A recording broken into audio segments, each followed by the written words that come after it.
সালাম আলাইকুম। বাবার কি অবস্থা এখন?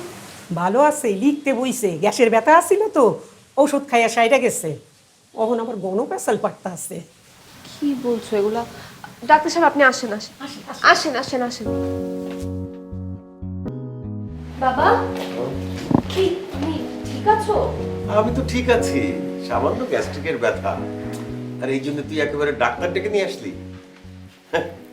আচ্ছা ডাক্তার, এসো, বসো বসো।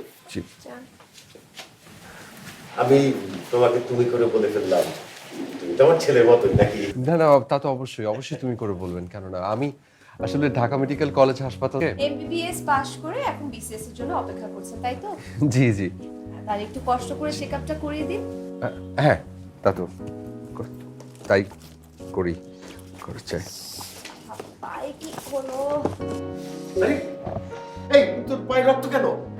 ওই দৌড়াদৌড়ি করতে গিয়ে আমার ব্যথা পেয়েছে। অনেক অনেক রক্ত বেরোচ্ছে। ডাক্তার একটু দেখো তো প্লিজ, এটা ড্রেসিং করে দাও। জি। একটু ব্যান্ডেজ করে দাও, দেখো না। হ্যাঁ